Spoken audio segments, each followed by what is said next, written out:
যখন আমাদের উপরে হামলা হলো, হামলার পরে আমরা বিচারের জন্য থানায় গেলাম।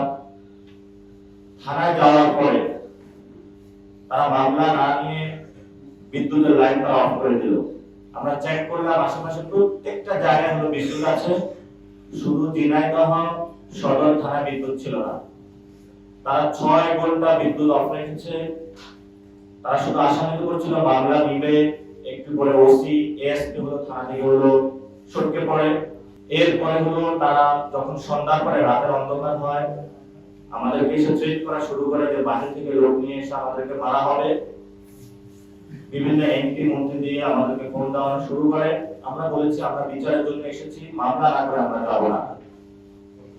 একটা পর্যায়ে তারা বাধ্য হয়, আমরা ইজাহারপত্র যেটা সেটা তারা অভিযোগপত্র নেয়। আমাদের উপর যারা হামলা করেছে সুনির্দিষ্টভাবে ভিডিও ফুটেজ দেখে তাদেরকে আমরা সেখানে হলো তাদেরকে মামলা দিয়েছি এবং সেখানে আমরা পাঞ্জাবের জগতে একটি বিশ্বস্ত নাম শাবাব এথনিক ওয়্যার। ঝিনাইদহ যিনি জেলা প্রশাসক রয়েছেন আব্দুল মজিদের নামটাও ছিল। পুলিশ যখন বলেছে যে তার নাম বাদ দিতে হবে, যেহেতু উনি প্রত্যক্ষ ছিলেন না পরোক্ষভাবে ছিলেন, আমরা নাম বাদ দেই। তারপরে তারা মামলা নেয়। মামলা নেওয়ার পর ঠিক যখন আমরা থানা থেকে বের হব, প্রায় 1000 অস্ত্র শস্ত্র নিয়ে লাঠি সোটা নিয়ে থানা এসে গেট ভাঙা তারা শুরু করে। তখন আমি একটা স্ট্যাটাস দিয়েছিলাম যে প্লিজ সেভ আস, এবং আমি কালিমা পড়ে মৃত্যুর প্রস্তুতি নিয়ে হলো আমি ওইখানে পুলিশ যারা ছিল তারা পিছনে পালানো শুরু করে। জানের জায়গাটা ছেড়ে দিয়ে আমি ওইখানে বসে থাকি যে ঠিক আছে আজকে আমার জান চলে যাবে। পরবর্তীতে তারা যখন এসে দেখলো যে আব্দুল মজিদের নামটা বাদ দেওয়া হয়েছে এবং পুলিশ তাদেরকে বলল তোমরাও একটা মামলা দাও, এই মামলায় কিছু হবে না, তোমাদের মামলাটাই অ্যাক্টিভ করা হবে।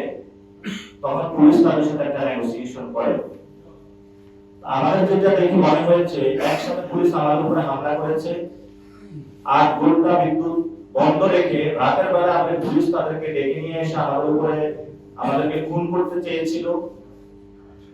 আমার ওই সময় হলো বাহিরের যে চিত্রটা দেখেছি, মুক্তিযুদ্ধের পরে আমরা রক্ষী বাহিনীর কথা নাম শুনেছিলাম, তাদের বর্বরচিত ইতিহাসের কথা আমরা পড়েছি বইয়ে, কিন্তু যদি সচক্ষে দেখার সুযোগ সেটা হলো আমরা গোপালগঞ্জে দেখে এসেছিলাম আর ঝিনাইদহে দেখে এসেছিলাম।